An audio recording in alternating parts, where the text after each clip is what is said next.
Dans cette séquence, on discute d'une autre incarnation du groupe fondamental de la variété dodécaédrique de Poincaré, donc le groupe π1 de V de π sur 5. Cette incarnation va nous permettre de mieux comprendre le groupe fondamental lui-même. Et au-delà de ça, va nous permettre de comprendre le pavage abstrait à ce groupe fondamental et ce système de générateurs décrit dans la vidéo précédente, et identifier le revêtement universel de la variété dodécaédrique de Poincaré. Alors l'origine de cette incarnation dont je veux discuter, c'est un nouveau système introduit par Hamilton, un nouveau système de racines de l'unité, qu'il appelle Icosian calculus. Alors qu'est-ce que ça veut dire, nouveau système de racines de l'unité? Ce sont les propres termes de Hamilton entre 1856 et 1863. Il communique ses considérations à l'Académie royale en Angleterre. Donc c'est ce qu'il appelle un nouveau système de racines de l'unité. Alors il y a des mots à expliquer là. D'abord, en termes modernes, un système de racines de l'unité, c'est ce que nous on appellerait un groupe, certainement fini dans l'esprit d'Hamilton, qui est donné par des générateurs qui sont tous d'ordre fini. Donc c'est un groupe abstrait. Et c'est la première occurrence, certainement, des groupes abstraits donnés par générateurs et relations. Alors pourquoi est-ce qu'il est nouveau? Parce que quand même, il y en avait un avant. Et celui auquel Hamilton pense, c'est évidemment le groupe Q8, qu'on a déjà rencontré quand on a étudié les variétés associées au cube. Donc le groupe Q8, c'est justement un groupe qu'il avait introduit, le groupe des quaternions, qui est un groupe engendré par des racines de l'unité, qui est un groupe fini, et qui avait cette propriété nouvelle pour lui par rapport aux groupes traditionnellement rencontrés dans la théorie des nombres, c'est-à-dire les groupes d'unités de corps de nombres. Il avait cette propriété nouvelle qu'il était non commutatif. Et donc il est ravi parce que là, il en introduit un autre, et encore une fois, il l'introduit par générateur et relation, et c'est un groupe qu'il appelle le groupe des icosions. Donc il est engendré par trois symboles que Hamilton note iota, kappa et lambda, et qui sont assujettis à quatre relations. La première, c'est que iota est un élément d'ordre 2, donc une racine de l'unité. Kappa est un élément d'ordre 3, donc une racine cubique de l'unité. Et lambda est un élément d'ordre 5. Puis il introduit une dernière relation, qui est que lambda est égal à iota kappa. Et donc, en quoi est-ce qu'il est content quand il a fait ça, Hamilton? Il est content parce que ça, il arrive à montrer que ça engendre un groupe fini, non trivial et non commutatif. C'est-à-dire, si on prend les relations, si on les multiplie, qu'on garde l'associativité, on obtient toujours un groupe. Il vérifie qu'il est non trivial et qu'il est non commutatif. C'est ce qu'il appelle le groupe des icosions. Alors, il y pense d'abord complètement abstraitement. Mais il réalise aussi ce groupe comme un groupe opérant sur un ensemble. En fait, il le réalise comme groupe opérant sur les arêtes d'un dodécaèdre. Et une manière de le voir, c'est de regarder la petite vidéo qui suit. Comment est-ce que ce groupe opère? Vous voyez déjà à l'écran iota. Iota, il prend une arête orientée et il la renverse dans l'autre sens. Kappa, il prend une arête orientée, du coup ça lui confère une face, et il fait tourner autour du sommet de l'arête orientée et il lui fait faire un tour de π sur 3. Et enfin, lambda, il prend une arête orientée et l'amène à l'arête suivante dans la face pentagonale correspondante. À l'écran, on voit bien que si l'on fait d'abord kappa puis iota, on obtient l'action de l'élément lambda. Donc voilà comment il réalise concrètement ce groupe comme groupe de transformation des arêtes orientées du dodécaèdre. Alors historiquement, c'est quand même un événement important parce qu'il semble que ce soit la première fois en mathématiques qu'on présente un groupe par générateur et relation. Donc c'est un peu la naissance de la théorie combinatoire des groupes. Les groupes sont des objets neufs, on est dans les années 50 du 19e siècle, et déjà, on voit surgir un groupe par générateur et relation et un groupe non commutatif. Mais alors, que fait Hamilton de cet objet, il fait de l'argent. Car à partir de ce groupe, il pense à un jeu qu'il appelle The Ecosian Game. Un jeu qui consiste à tracer sur le graphe du dodécaèdre des chemins qui passent le long des arêtes de ce graphe, et des chemins qu'on appelle maintenant circuits hamiltoniens, c'est-à-dire qu'on veut, partant d'un sommet, que ce chemin ne passe jamais 2 fois par la même arête. Et donc son jeu, qu'il a fait fabriquer et commercialiser, ce jeu consistait, vous placez 5 sommets, un début de circuit hamiltonien, et ben, le joueur devait terminer ce circuit hamiltonien. Et pour la petite histoire, ça devait être tellement populaire comme jeu qu'il y en a même des versions de voyage. On peut se promener avec son petit dodécaèdre, prendre le bateau en croisière avec son petit dodécaèdre et se tracer des chemins hamiltoniens. Donc c'est le début aussi, non seulement de la théorie combinatoire des groupes, mais des maths appliquées et la naissance des circuits hamiltoniens. Donc c'est un objet vraiment important pour une petite note à l'Académie royale qui fait quelques lignes. Fermons cette parenthèse et revenons à nos moutons, c'est-à-dire à la variété dodécaédrique de Poincaré. Comment est-ce qu'on va y revenir? Avec une question que pose Hamilton, mais qu'à ma connaissance, il ne résout pas, c'est quel est le lien de ces icosions avec les quaternions? En termes modernes, on peut formaliser le problème que se posait Hamilton. Peut-on voir le groupe des icosions comme un groupe d'unités d'un sous-anneau des quaternions? Donc c'est une question, alors il la pose en des termes beaucoup moins modernes, mais peut-on voir I comme un sous-groupe du groupe des unités de l'anneau des quaternions? En fait, il pense certainement à un sous-anneau de type fini sur Z. De la même manière, ce qu'il a en tête, évidemment, c'est le groupe Q8, qui est exactement le groupe des unités de l'anneau Z plus ZI plus ZJ plus ZK. Autrement dit, il est content avec Q8 parce que non seulement il savait faire un groupe, mais il savait engendrer un anneau naturel qui ressemblait beaucoup aux anneaux d'entier dans les corps de nombres, sauf que le corps devient maintenant non commutatif.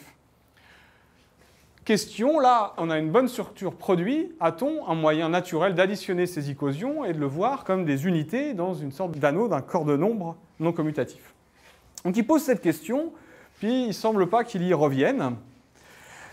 Mais nous, on va avoir besoin de dire quelques mots sur cette question. La réponse à cette question, c'est que ce n'est pas tout à fait possible pour I lui-même, mais presque. Et pour comprendre la réponse à cette question, il est plus facile de voir maintenant le groupe I, non pas comme un groupe de transformation d'arêtes orientées du dodécaèdre, mais de le voir comme le groupe de symétrie de l'icosaèdre. Et donc de le voir comme un groupe de rotation, les rotations de l'icosaèdre, qu'on a déjà rencontré dans la vidéo précédente, et donc un sous-groupe de SO3. Alors je ne vais pas écrire explicitement comment on associe à I un groupe de rotation de l'icosaèdre, mais il suffira de remarquer qu'à iota, on peut associer une rotation d'angle pi. Et puis à kappa, on peut associer naturellement une rotation d'angle 2pi sur 3. Et enfin à lambda, une rotation d'angle 2pi sur 5. Donc c'est un bon exercice d'essayer de construire effectivement un isomorphisme entre le groupe dont j'ai donné la présentation et un groupe de symétrie de l'icosaèdre. Maintenant, pourquoi j'ai préféré l'icosaèdre au dodécaèdre? Eh bien, à cause d'une construction particulière de l'icosaèdre, on peut le réaliser à l'aide de 3 rectangles enlacés comme des anneaux borroméens, 3 rectangles dont le rapport grand côté sur petit côté est égal au nombre d'or. Alors, si vous tracez des arêtes entre les sommets, vous obtenez l'icosaèdre. La propriété qui va être importante pour nous, c'est donc que le rapport du grand côté au petit côté est égal au nombre d'or. Donc je rappelle qu'on le note traditionnellement phi, c'est donc égal à 1 plus racine de 5 sur 2, ou également 2 fois cosinus pi sur 5. Et donc maintenant, pour faire le lien avec les quaternions, je vous rappelle qu'on a une suite exacte de groupes où ici, au centre de la suite exacte, j'ai le groupe SU2 qui est le groupe des unités des quaternions. Donc ça, ce sont les quaternions unités. À un quaternion unité, on peut faire correspondre une rotation, donc un élément de SO3. Ce morphisme est surjectif des quaternions unités vers les rotations. Et le noyau est isomorphe à Z sur 2Z. Ou plus ou moins 1, si on pense en termes de quaternions. Je vous rappelle brièvement comment on fait ça. Si on écrit Q, un quaternion unité, qu'on peut toujours écrire sous la forme cos θ sur la première coordonnée, plus sinus θ fois x fois i, plus y fois j, plus z fois k. Pour que ce quaternion soit unité, il faut que x au carré plus y au carré plus z au carré soit égal à 1. Et il correspond, par l'application qui est ici, au quaternion Q, la rotation d'angle de θ autour du vecteur V, où V est précisément le vecteur dirigé par x, y et z. Et donc voilà la solution au problème d'Hamilton. Ce n'est pas le groupe I lui-même qui va se voir comme sous-groupe des quaternions unités, mais c'est sa préimage dans SU2. Et c'est d'ailleurs maintenant, plus traditionnellement, ce qu'on appelle véritablement les icosions. Donc maintenant, ce qu'on appelle icosyon, c'est malheureusement, les deux terminologies sont dans les littératures, c'est plus exactement le groupe I tilde, qui est la préimage de I, donc on a vu comme sous-groupe de SO3, dans le groupe des quaternions unités SU2. Et alors, on a une suite exacte qui va vous rappeler ce qui a été vu dans la vidéo précédente. Le groupe I tilde est une extension centrale du groupe I par Z sur 2Z. Encore une fois, c'est lui qu'on appelle maintenant groupe des icosyon, ou encore groupe binaire icosaédrique. Binaire car il étend par Z sur 2Z le groupe des symétries d'un icosaèdre. On peut remarquer que l'élément A, qui est donc un quaternion unité et qu'on écrit sous la forme première coordonnée égale au nombre d'or, puis φ-1j plus k, se projette dans SO3 sur une rotation d'angle 2π sur 5 autour du vecteur dont la première coordonnée est 0, et j'ai plutôt envie de l'écrire deuxième coordonnée égale à 1 et troisième coordonnée égale à φ. J'ai tout multiplié par φ. Donc là, on retrouve l'un des sommets de l'icosaèdre tel qu'on l'a représenté à l'aide de nos rectangles enlacés comme les anneaux borroméens, en vous rappelant que le rapport du grand côté au petit côté est précisément le nombre d'or égal à φ. Donc cet élément relève la rotation d'ordre 5 autour d'un des sommets de l'icosaèdre. Le groupe de symétrie, il est engendré non seulement par cet élément, mais par toutes les rotations autour des axes pointant vers ce sommet, mais aussi ses 5 voisins. On se retrouve ainsi avec 6 générateurs qu'on a envie d'appeler, comme dans la vidéo précédente, A, B, C, D, E, F, et qui sont maintenant 6 quaternions unités qui relèvent nos 6 rotations. Le groupe I tilde, c'est une extension d'ordre 2 du groupe des symétries de l'icosaèdre, dont on nous a rappelé dans la vidéo précédente qu'il était isomorphe à A5. Le groupe I tilde a 120 éléments. On peut explicitement les écrire grâce aux quaternions, et ils se décomposent en 3 familles. Une famille d'abord qui est constituée de 8 éléments, 8 étant égal à 2 fois 4, et les 8 éléments correspondants sont déjà le quaternion plus ou moins 1, donc, mais aussi le quaternion plus ou moins i, c'est-à-dire qu'on met 1 dans la deuxième coordonnée, puis le quaternion plus ou moins j, et le quaternion plus ou moins k. Donc on se retrouve bien, puisqu'on peut faire varier les signes, 2 fois 4, 8 éléments qui sont dans le groupe I tilde. Puis on a une deuxième famille d'éléments qui forment une famille de 16 éléments, où 16 est vu comme 2 puissance 4. Et ces éléments, c'est tous les plus ou moins 1,5, plus ou moins 1,5, plus ou moins 1,5, plus ou moins 1,5. Donc ça, c'est des quaternions unités. On choisit le signe arbitrairement en chaque position. On a donc 2 puissance 4 égale 16 possibilités. Enfin, il nous reste 96 autres éléments qui se décomposent en 4 factoriels divisé par 2 fois 2 puissance 3. Je vous laisse vérifier que ça fait bien 96. Alors, que sont ces éléments?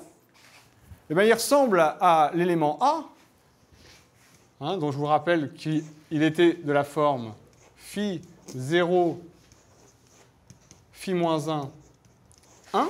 Donc ça, c'est l'élément A. Et on fait sur cet élément une permutation paire des coordonnées. Donc ça, les permutations paires, ça nous fait le 4 factoriel divisé par 2. Et on s'autorise des changements de signe sur les 3 coordonnées non nulles. Donc ça nous fait le 2 puissance 3. Voici la description des 120 éléments du groupe des icosions.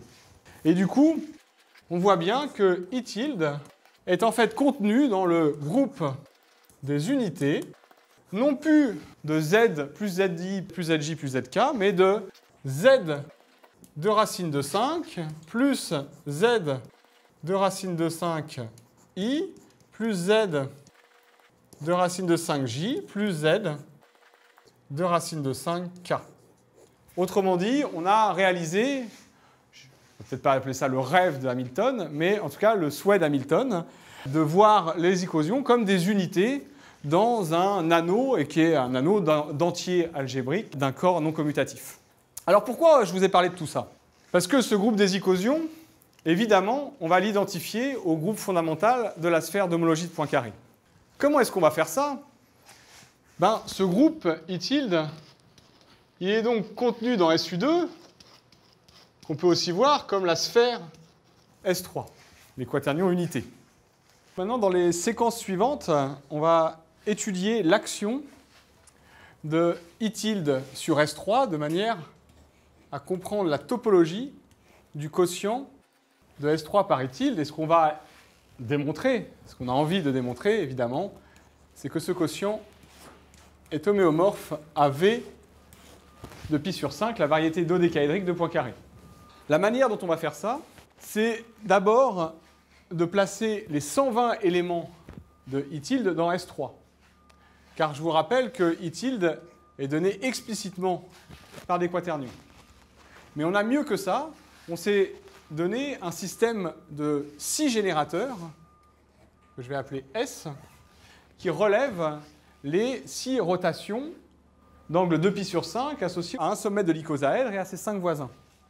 En fait, on va regarder le système symétrique de ces générateurs en prenant à la fois les générateurs et leurs inverses.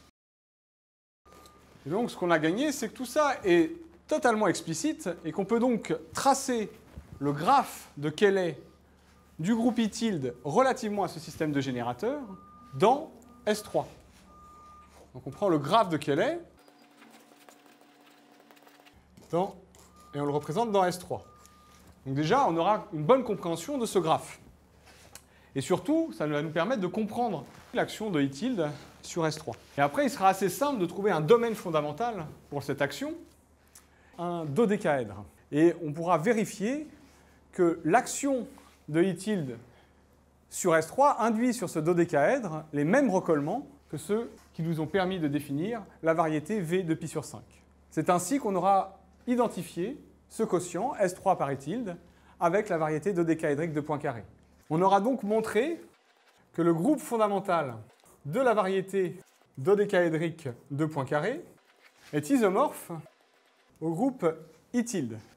Mais on aura montré mieux, car les 6 générateurs du groupe fondamental de V de pi sur 5, associés aux 6 transformations qui identifient les faces opposées,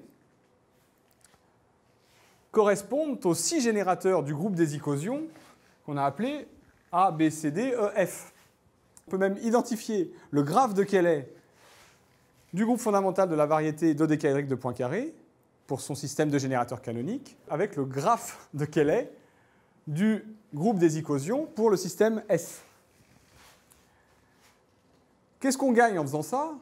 On gagne une compréhension complète du pavage abstrait associé à la variété dodécaédrique de Poincaré. Ce pavage abstrait s'identifie à un pavage de S3 par 120 dodécaèdres.